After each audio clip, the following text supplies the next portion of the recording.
What factors ignited the 1863 New York City Draft Riots?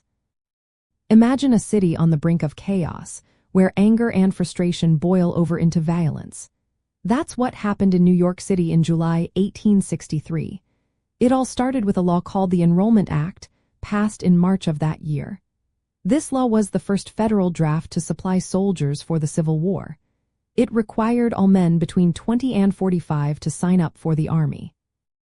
But here's the catch. If you were wealthy, you could pay $300 or hire someone to fight in your place.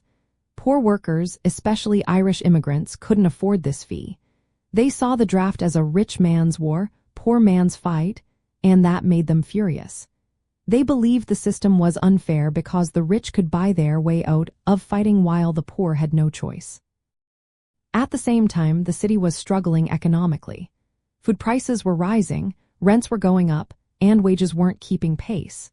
Many workers felt the war was draining resources they desperately needed.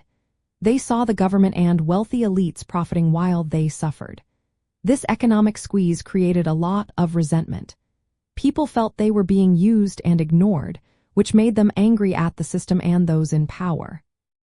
Racial tensions added fuel to the fire. Many white workers feared that freeing enslaved people and allowing Southern blacks into the North would take away their jobs. Blacks were exempt from the draft because they weren't considered citizens, which made white workers even more resentful.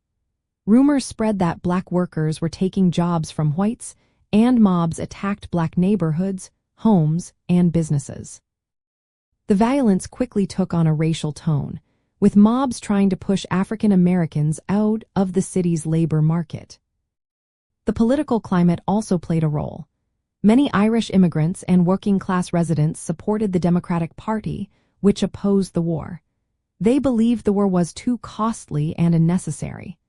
Anti-war newspapers and political leaders spread messages against the draft and emancipation, stirring up more anger. Rumors of conspiracy and resistance to the draft made the situation worse. The immediate spark was the draft lottery on July 11, 1863. At first there was little trouble. But 2 days later, on July 13, things exploded.